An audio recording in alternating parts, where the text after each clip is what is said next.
Yeah, we got Lexi here today, people. We do. Lexi. You know, I always bring my friends on, but I was like, we're going to bring one of Jerry's friends on today. Right. And she's full Italian. That 100%. is always a plus. They say full Italians are the sexiest kind. Ain't that right, Lexi?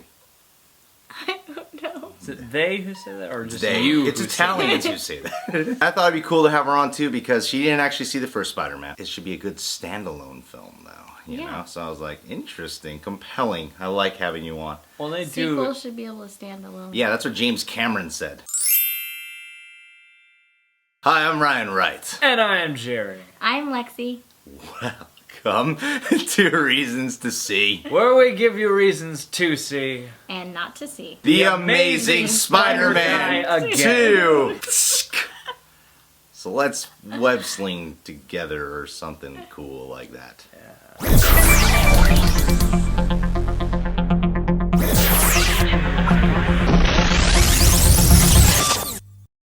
Alright guys, so we're gonna have a little spoiler talk here. Because there are plenty of spoilers to cover. Surprisingly, Yeah. after they released like 90 minutes worth of exclusive footage before this movie came Okay, out. Rhino's in this film for like 5 minutes. They didn't really give him much to do. But something about Paul Giamatti, he looks the part, but the sound of him, yeah. Something about his performance I'm not quite buying. It seems like he's really acting. He is a little more akin to one of the other Spider-Man movies than these ones, maybe. I think it was the tattoo. It made him more cartoonish. Yeah, that was probably it. Those fucking makeup artists. This film is really setting up for the Sinister Six. Yeah. Big time. Apparently everyone comes from Oscorp. that's everyone's origin story. Norman Osborn is the root of all this. Yeah. Also at the end when like the little boy was there and like the cops are like, don't shoot because he might shoot the little boy. Rhino guy is just like, haha, this is funny and I'm just gonna sit here and do nothing. Even when Spider-Man shows up and I'm not gonna like shoot Spider-Man even though this is like the perfect opportunity because he's gonna protect the little boy. I'm gonna not be a criminal. I got a lot of problems actually with this film the more I think about it. like I like the no. film. I do like the film a lot. I go back and forth a lot when I think about certain things. I did feel this movie could have had more of an emotional effect overall, like more impact if there wasn't so much going on. You got Peter and Gwen trying to work things out. Then you got Electro who kind of just, like the first 30 minutes, like there's a lot of focus on Max and then Max is kind of just gone and then he's like, we're gonna bring him back towards the finale to have a cool finale. Harry Osborn trying to save his life and Peter and Harry and then Peter and Aunt May and Peter trying to figure out his past, which really wasn't a big payoff to me actually. It was like, what did he really learn that was so different? Well, it isn't in any way challenging. It's like, oh yeah, Ben Parker was a great guy. Or not Ben Parker, whatever his dad's name is. Richard Parker. Richard Parker was a good guy after all. Dick Parker. Yeah, Tricky Dick Parker. Yeah.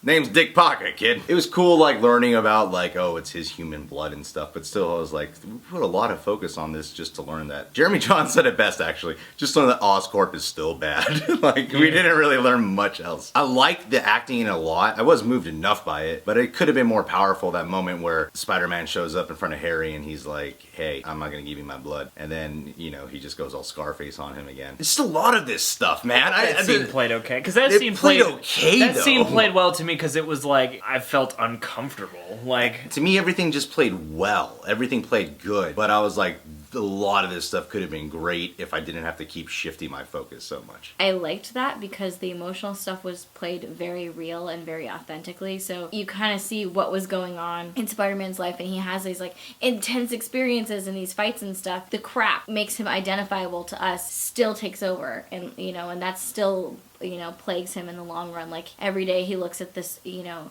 the briefcase of his dad, and it's, you know, it's bothering him and it's bothering him and it's bothering him. Or the conversations that he has with his girlfriend, but then not his girlfriend, but then his girlfriend, but then not his girlfriend. Like that back and forth, like we've all been there. I don't know if this is going anywhere, but I think I love you, but I don't know, you know. And like there's always some reason why it can't work. I do, however, agree with you in that scene when he says, you know, oh, you want money? I'll give you, you know, how much money do you want? And there was that moment of his money was not going to help him. There should have been a beat in the acting before he goes, you know, you don't give people hope. You're evil. You know, fuck you, Spider-Man. It was just kind of like a lost opportunity to see him go from troubled, kind of tortured guy to really desperate Yeah. guy. That's a fundamental problem that I think this movie has, if anything, is like there are times when moments get time to play out and are very rewarding, and then there are other times where moments get stunted so that we can move things along. Yeah, that's what I felt. There was a lot of that though. That one moment with Aunt May when she's like, "I'm not going to tell you anything about your past." A welled up. Yeah, I know. I teary. started. I almost cried. Like my eyes got watery. That's how I Sounds feel, like it was man. awesome. But no,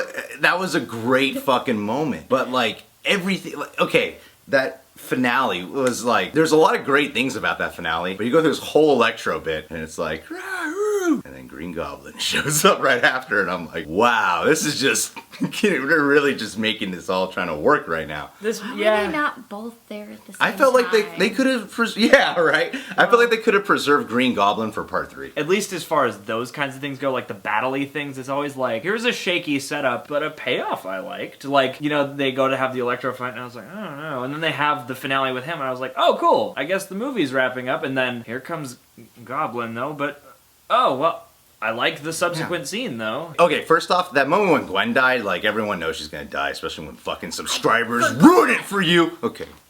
Light. How angry. Yeah, that's how angry I got. Fucking went all Electro on everyone in here. Okay, that when she died, I thought, that was shot really well. Yeah. Like, Yeah, because like the way when- they made that happen, Yeah. just the physical thing they did was like, wow. And I know that's how That's it goes when in I the... welled up. That's Yeah, I did too. And then they go through like 5 months of time all of a sudden, and you're like, I feel like they could have preserved this 5 months a little bit in the beginning of the part 3, and then let all that like the emotional complexity, and then because they're like, yay, Spider-Man's back, and I'm like, for the people in the movie, he's been gone for 5 months. For us, he's been gone for 10 minutes. So it didn't like move me that much.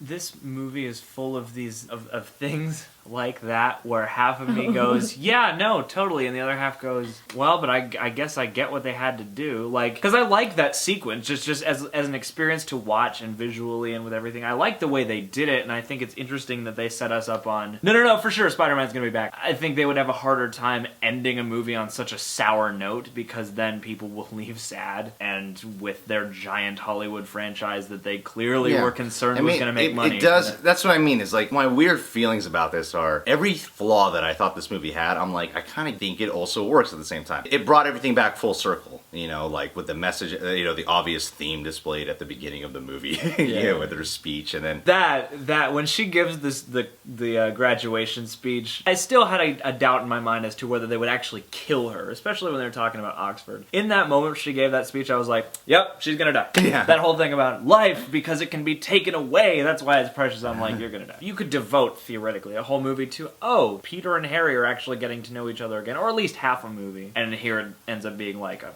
sixth of a movie. they want to make like 6 movies though. So it's like, if you want to make like a bunch of movies, take your fucking time a little bit. One of the critics I like said Spider-Man, The Amazing Spider-Man 2 is the Spider-Man 3 of Spider-Man movies, which I thought was a really funny quote, but I actually disagree. I disagree here. too. I think it's disagree way better with than that. Spider-Man 3. There's a lot going on in Spider-Man 3, but at least in this one, when a lot's going on, it's justifiable at least. Because you can at least say like, well, that's kind of the life of a young adult. Imagine this guy being a superhero. He's going to have a lot of shit going on, you know? Yeah. He's got his old best friend. So it's like when the same thing that I have an issue with is the same thing where I'm like, well, it sort of makes sense why they chose to do that. You didn't see Spider-Man 1, The Amazing Spider-Man, Amazing. and you actually missed my favorite one, Spider-Man 2. Not The Amazing Oh, Spider-Man. You didn't see Spider-Man 2? That's my favorite one. How did you see Spider-Man 3 and not Spider-Man? Yeah, she saw 1 and 3, but missed the one that everyone loves. Can we talk about how they were on top of the bridge and they were like standing on this little post?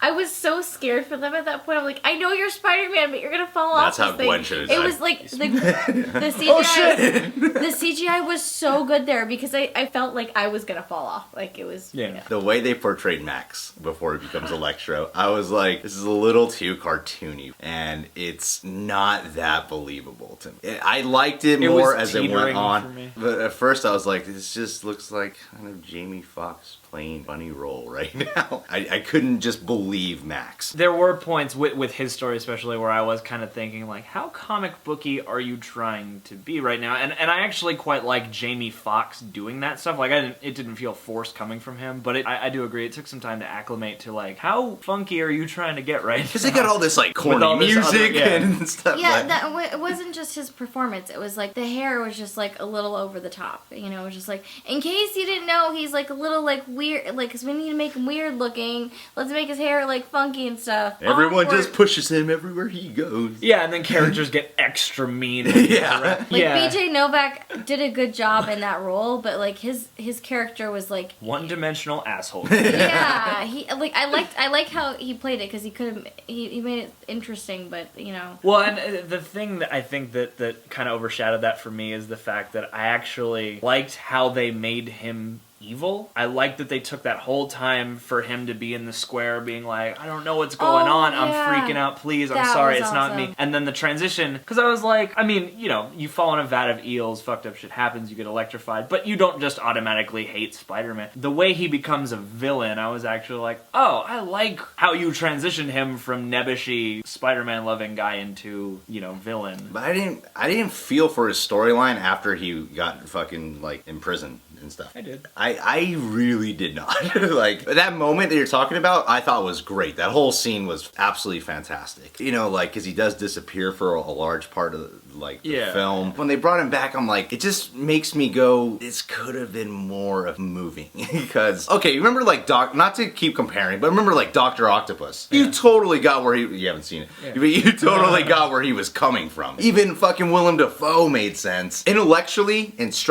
technically, it's all there. But emotionally, I'm just not with it. So I guess that's a fundamental thing because when it comes to Electro's grudge with Spider-Man, they give you a lot more reason to be like, no, I get what Spider-Man was doing. Whereas in the other movies, it's like his relationship to Eddie Brock, you totally understand why he hates him. You understand what's going on with Norman enough to get why he hates him. Yeah. And you understand what's going on with Ock enough. Like they build the two sides equally. Whereas in this one, it's a little bit like, that was just a misunderstanding and that cop was fucked up and now he hates Spider-Man. You know, like... Villains are cool, villains are good, but I didn't feel that any of them were really like... That's part of the best things about comic book movies, are like how you fully develop a villain. Lexi, your thoughts? I thought in the beginning Max was kind of boring. Spider-Man knows who he is. He's gonna come back and he must be important. When it came to when he was like, it's not my fault, you know, I didn't mean to do this, and that whole scene, I was very moved by that. I don't know how they kept his eyes so... Puppy dog. Yeah, exactly. That's the term. Eyes are hard with effect. I believed that he would become this angry guy in the end because if he's being tortured. I buy him going to that place. I guess why he thinks, you know, it's Spider-Man's fault because Spider-Man should have looked out for him. And so he needs someone to blame. So, you know, he's going to blame Spider-Man, and also Harry comes and reinforces that, so. Was not satisfied with how Harry becomes the Green Goblin. When you inject yourself with super shit, why does it do your hair also? In all these superhero movies, they get a hair makeover when they become an evil thing. Maybe they're just kind of like this when it, as it's but oh my god! No, his hair got like combed back and straightened. It's in that transformation scene. His hair goes like the venom juices came out his follicles, and he kind of like went like this, and it stayed because it worked as like kind of a something about Mary thing. Yeah, there are bits of that I thought were cool and handled well, and there are bits of that where I was like, this is happening really fast. Okay, when he injected himself on all that shit, I was cool with that. It was when he crawls over to the Green Goblin suit. And it reminded me of Iron Man 2 when Rhodey becomes War Machine. It's like, okay, I guess he's War Machine now. It's the same thing here. Like, there was no meaning behind the suit. Well, yeah, that was another one of those things where I, at least watching it, felt like they probably wanted to put something here or had something here and then just made the executive decision of, he's gonna get in the suit regardless, we don't have time to spend with him poking around the lab for this shit, let's just put him in the suit. Because it's the same with where does Electro get his suit and what is it? Well, we don't have time for where details. Does Electro get his suit? That bothers me. Oh, okay, that was with the opposite point. It's just details that people will notice, but we can afford to lose because it's like he can get a suit, you know. Well, they addressed it early on in the movie. They were like, oh, we got this suit that'll interface with your nervous system and make you a super soldier. And I feel like to save time, they just went, remember that suit that he was eventually gonna find? Let's just put it right in front of him right now. Yeah, I thought the Green Goblin did look cool though. He did. This Oh, movie yeah. has a lot of those moments where like that Electro fight ends and then it's like, oh, here comes Green Goblin to pad out the time. And oh, but he looks pretty. I Yeah. like what he's doing And too. it's Like, effect- all right, like this is them- a cool scene. I like how we learned that it was Peter in that moment. You know, he just looks like Gwen. I liked that moment. That was Yeah, that it was was a good moment. This movie has a lot of, oh, this is good. You're losing me, but I'm back in, baby. No. I'm getting lost again, but I'm back. I had that same reaction a bunch of times. I was like, here we go with ending number 3. That's pretty cool though. All right, Yeah. let's do this. I'm there. Here we go with more storyline, but I'm actually getting into it. Okay.